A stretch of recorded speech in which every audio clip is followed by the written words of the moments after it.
जय जय रघुवीर समर्थ. समर्थ म्हणतात की मुलांना जबाबदारीची जाणीव आपण करून दिली पाहिजे. म्हणून समर्थ म्हणतात की प्रत्येक वेळी आई वडील मुलांच्या प्रेमापोटी मुलांना जे हवं आहे ते आणून देतात. म्हणून समर्थ म्हणतात की प्रत्येक वेळी आई वडील मुलांच्या प्रेमापोटी मुलांना जे हवं आहे ते आणून देतात. त्यामुळे त्यांना कोणत्याही गोष्टीची जाणीव नसते, कोणत्याही गोष्टीचा त्रास झालेला नसतो, कोणत्याही गोष्टीसाठी तडजोड करावी लागत नाही, कोणत्याही गोष्टीसाठी त्यांना संघर्ष करावाच लागत नाही आणि कोणत्याही गोष्टीचा त्यांना अनुभव आलेलाच नसतो असं समर्थांनी आपल्याला ते सांगितलं.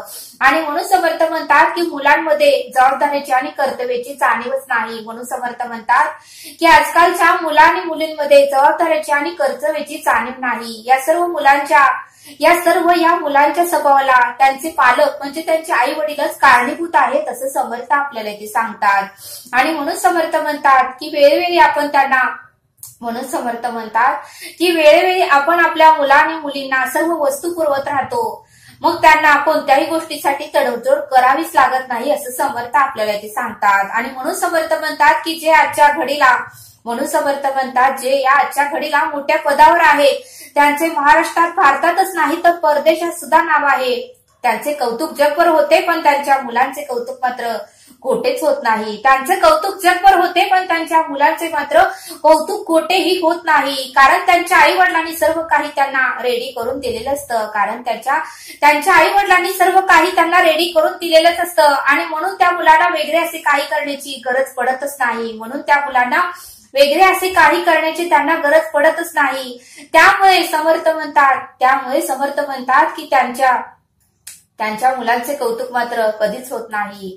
मोठ्या पदावर असणाऱ्या मुलांचं कौतुक मात्र कधीच होत नाही. त्यांच्या आई वडिलांच्या नावामुळेच त्यांना समाजात थोडीफार किंमत असते. त्यांच्या आई वडिलांच्या नावामुळेच त्यांना समाजात थोडीफार किंमत असते असं समर्थांनी आपल्याला ते सांगितलं. आणि म्हणून समर्थ म्हणतात की जो पडतो आणि पडून सुद्धा परत उठतो, जो धडपडतो, ज्याला ठेच लागते तरीही तो डगमगत नाही, त्याच्या आयुष्यामध्ये संकट येतात, वादळ येतात, तुफान येतात, वाईट परिस्थितीला सामोरे जावं लागतं तरी तो घाबरत नाही, तरी तो धीर सोडत नाही, तरी तो रडत नाही. तो आपला मार्ग काढतो आणि उंच शिखरावर एक दिवस पोहोचतोच. तरी तो धडपडतो, मार्ग काढतो, ठेच लागते, प्रसंग येतात, संकट येतात, संघर्ष येतात, तो रडत नाही, कमजोर होत नाही, तो मार्ग काढतो आणि उंच शिखरावर एक ना एक दिवस पोहोचतोच असं समर्थांनी आपल्याला ते सांगितलं. आणि म्हणून समर्थ म्हणतात की पूर्वीच्या काळी 100 लोकांमध्ये एक पोलीस ऑफिसर होत होता. पूर्वीच्या काळी 100 लोकांमध्ये एक पोलीस ऑफिसर होत होता. आणि पूर्वीच्या काळी 100 लोकांमध्ये एक कलेक्टर होत होता. पूर्वीच्या काळी 100 लोकांमध्ये कलेक्टर होत होता. तर समर्थ म्हणतात की पूर्वीच्या काळी 100 लोकांमध्ये एक चार्टर अकाउंटंट होत होता.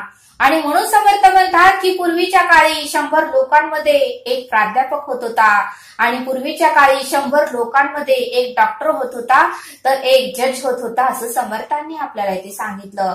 पण समर्थ म्हणतात की या आजच्या कलियुगामध्ये मात्र असं घडलेलं आपल्याला दिसत नाही. आजच्या या कलियुगामध्ये 1 लाखामध्ये एक मुलगा डॉक्टर होतो, 1 लाख लोकांमध्ये एकच मुलगा डॉक्टर होतो, तर 1 लाख लोकांमध्ये एकच मुलगा कलेक्टर होतो, तर 1 लाख लोकांमध्येच एकच मुलगा किंवा मुलगी क्लास 1 अधिकारी होते, तर 1 लाख लोकांमध्ये एकच मुलगा किंवा मुलगी चार्टर अकाउंटंट होते, तर 1 लाख लोकांमध्ये एकच मुलगा किंवा मुलगी प्राध्यापक होते असं चित्र दिसून येते असं समर्थांनी आपल्याला इथे सांगितलं.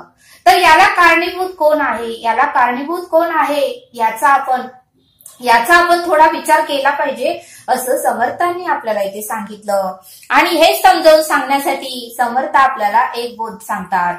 एक लहान मुलगा जो उन्हाळ्याच्या सुट्टी लागल्या होत्या, त्याची परीक्षा संपली होती म्हणून आपल्या आजोबांकडे राहण्यासाठी आला होता. त्यावेळेस तो मुलगा आपल्या आजोबाला म्हणाला की आजोबा मी एक झाड लावणार आहे, मी एक बी लावणार आहे आणि ते बी मी घरामध्येच ते मी झाड लावणार आहे. आजोबांनी त्याला खूप समजावून सांगण्याचा प्रयत्न केला की झाड घरामध्ये येणार नाही, तू बाहेर लाव. तरीही तो मुलगा लहान होता, त्याला समज नव्हती. तरीही आजोबांनी त्याच्या हट्टापायी ठीक आहे म्हणाले, तुला जसं हवं आहे तसं तू कर. पण आजोबा म्हणाले आपण दोघंही एका टायमालाच रोप लावूया, तू ही त्या टायमालाच बी जमिनीत पेर आणि मीही त्याच टायमाला बी जमिनीत पेरतो, पण बाहेर लावणार मी, घरामध्ये लावणार नाही. तो लहान मुलगा म्हणाला आजोबा घरामध्ये लावलं की त्या झाडाला त्रास होणार नाही, उन्हाचा त्रास होणार नाही, पावसाचा त्रास होणार नाही, विजा चमकणाऱ्याचा त्रास होणार नाही, त्या झाडाला वाऱ्यांचा त्रास होणार नाही, त्यामुळे मी झाड घरातच लावणार. आजोबा म्हणाले ठीक आहे बाळा, जसं तुझी इच्छा आहे तसं तू कर. आणि त्या मुलाने त्या आजोबाच्या नातवाने मात्र ते बी घरातच पेरलं आणि आजोबांनी मात्र ते बी एका अंगणात आपल्या घराच्या अंगणासमोर पेरलं.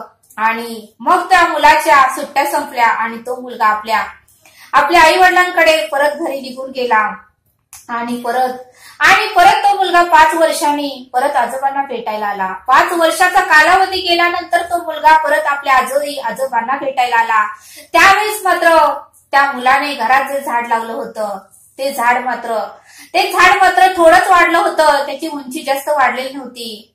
तो मुलगा आल्या त्या झाडाकडे आला आणि तो खुश झाला, त्याला आनंद झाला आणि तो आजोबांना म्हणू लागला की आजोबा बघा, मी तुम्हाला सांगितलं होतं की नाही की घरामध्ये झाड हे सुरक्षित राहणार आहे, त्याला कोणत्याही परिस्थितीला सामोरे जावं लागणार नाही, त्याला उन्हाचा, पावसाचा, हिवाळ्याचा, त्याला विजा चमकण्याचा त्रास होणार नाही. आणि मी जे म्हणलो तेच खरं झालं. बघा आजोबा, ते झाड आलं की नाही. आजोबाही गप्प बसले आणि आजोबांनी त्या मुलाला बाहेर नेलं आणि ज्या ठिकाणी आजोबांनी बी पेरलं होतं त्या झाडाकडे आजोबांनी त्या मुलाला नेलं. त्यावेळेस त्या मुलाला काही समजेना, कारण ते झाड एवढं अफाट वाढलं होतं, एवढा त्याचा बुंदा वाढला होता, फांद्या वाढल्या होत्या, तो फार उंच असं ते झाड गेलं होतं. त्यावेळेस त्या नातवाला आजोबा म्हणाले बघ बाळा, तू जे झाड लावलं होतं ते झाड मर्यादित उंचीपर्यंतच वाढलं आणि मी जे झाड लावलं त्या झाडाला उंचीची मर्यादा नाही, उंचीची सीमा नाही, अफाट असं ते झाड वाढलं आहे, फांद्या कुठेही ते वाढल्या आहेत. पण तू जे झाड लावलं आहे त्याच्या फांद्या मात्र कुरटल्या गेल्या आहेत, त्याच्या फांद्या मात्र फार छोट्या छोट्या आहेत, बुंदाही छोटा वाढला आहे, त्याची उंचीही छोटी वाढली आहे.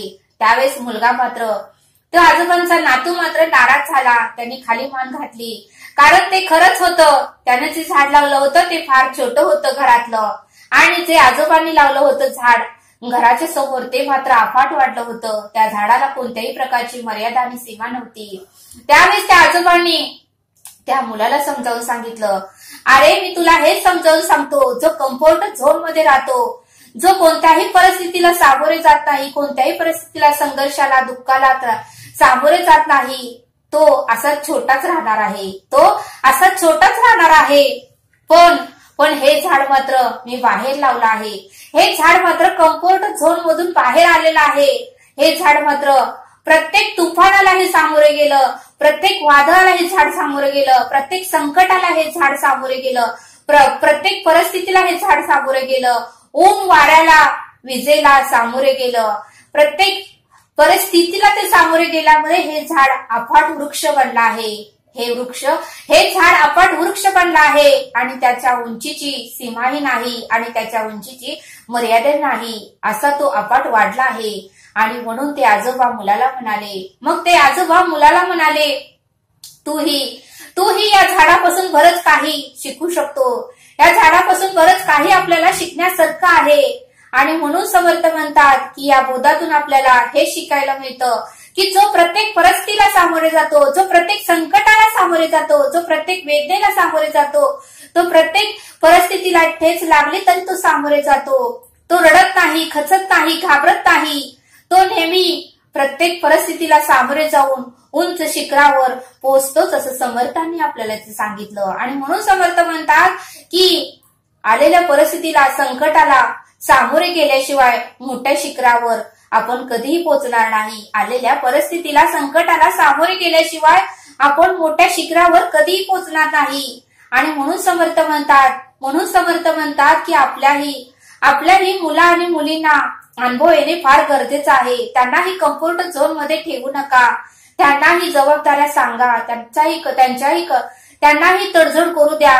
जे ते मागतील वस्तू ते लगेच त्यांच्या हातात देऊ नका. बाहेर परिस्थिती काय आहे, पैसा मिळवण्यासाठी किती कष्ट करावे लागतात, किती त्रास सहन करावा लागतो आणि किती किती परिस्थितीला सामोरे जावं लागतं, तेव्हा कुठं पैसा मिळतो. आणि म्हणून समर्थ म्हणतात की मुला आणि मुलींना अशा परिस्थितीची ही जाणीव होऊ द्या, प्रत्येक परिस्थितीला त्यांना सामोरे जाऊ द्या.